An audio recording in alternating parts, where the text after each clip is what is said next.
Donc maintenant, c'est l'heure de mon après-shampoing à Fogier, 2 minutes reconstructeur, que j'ai mis dans un vaporisateur. Donc là, je le fais dans la douche, je vaporise et je sature bien les cheveux.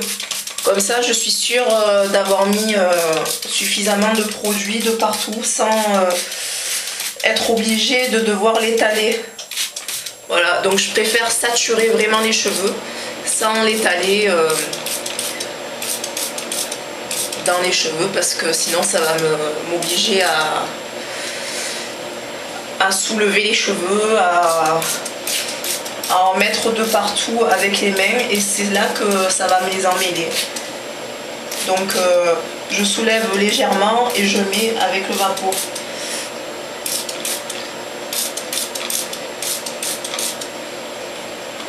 De toute façon, vous le sentez quand le produit est bien réparti parce que ça vous fait froid sur le cuir chevelu, ça vous fait froid. Donc vous sentez que le produit a bien pénétré de partout. C'est ça qui est bien avec les vapos parce que ça vous évite d'emmêler les cheveux, enfin moi je trouve. Donc tout le temps, j'appuie. Je fais bien pénétrer le produit de partout. Donc là, il y en a de partout. Si je sens qu'il y a des endroits un peu moins, qu'il y en a un peu moins, ben j'en remets.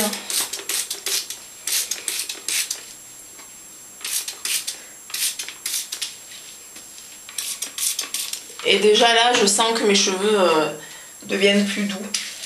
C'est l'après-shampoing Afogi 2 minutes reconstructeur que je vais laisser 10 minutes avec le plastique cap. Voilà. Donc 10 minutes et c'est maintenant que je commence à me savonner le corps, à me raser les jambes, à faire ce que j'ai à faire. Et voilà, ensuite je le rince. Donc à tout de suite. Voilà, donc là j'ai tout fait. Donc j'enlève mon plastique cap et je vais rincer mon après-shampoing Afogi en essayant de ne pas mettre de l'eau de partout. Et mes cheveux sont doux mais vous pouvez pas imaginer, c'est lisse, enfin lisse, c'est au toucher, vous avez l'impression que vos racines sont lisses.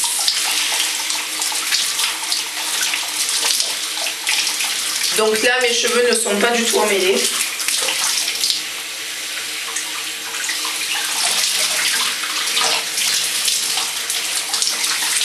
Donc aujourd'hui, je ne vais pas faire de masque après le shampoing. J'ai un petit peu la flemme, je sais que c'est pas bien, mais là j'ai la flemme de laisser le masque pendant 3 heures encore, je me sens pas aujourd'hui.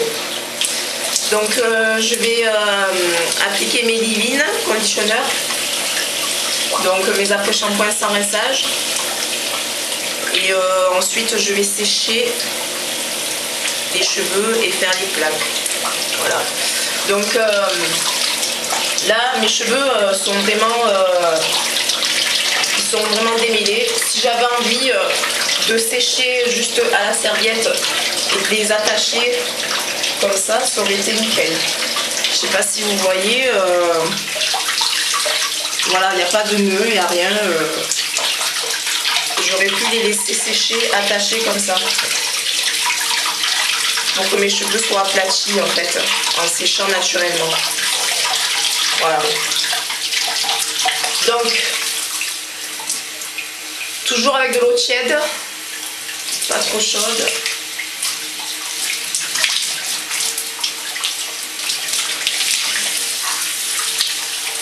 Voilà, donc là c'est bon, je vais sortir.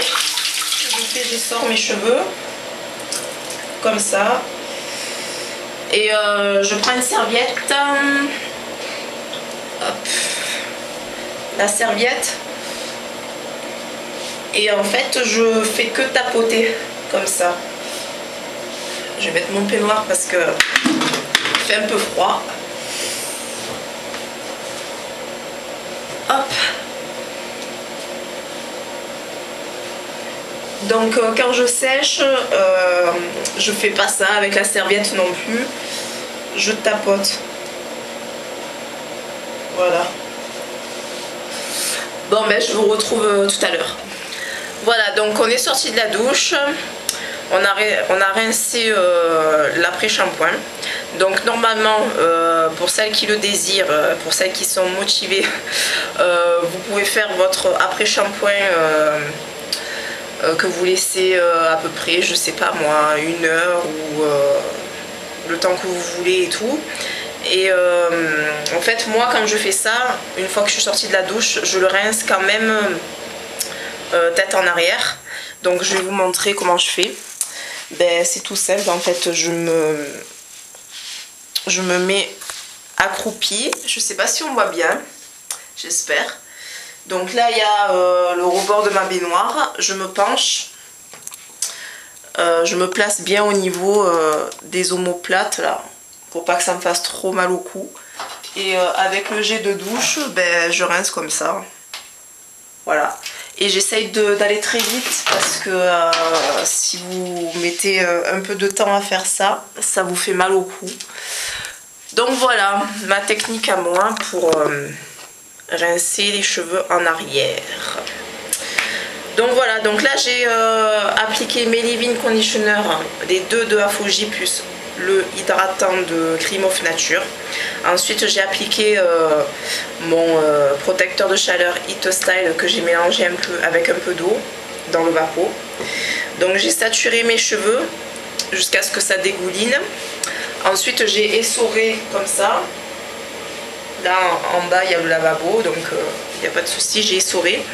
Et j'ai tapoté encore pour enlever l'excès de liquide. Voilà, pour pas que ça dégouline. Voilà, donc pour le séchage, toujours pareil avec de l'air tiède.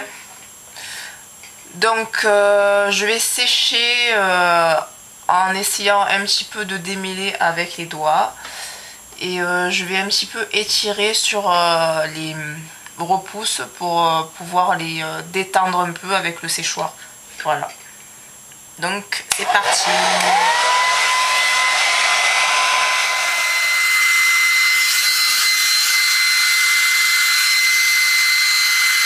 J'ai bientôt fini le séchage au séchoir.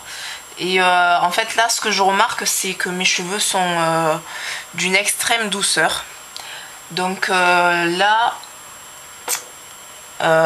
mes repousses sont très douces aussi. Et donc c'est sûrement le bain d'huile de ricin et huile de coco qui fait cet effet là, parce que d'habitude mes cheveux ne sont pas aussi doux. Ils sont doux mais pas... Là je vois vraiment qu'il y a un surplus de douceur. Voilà, mes cheveux sont secs.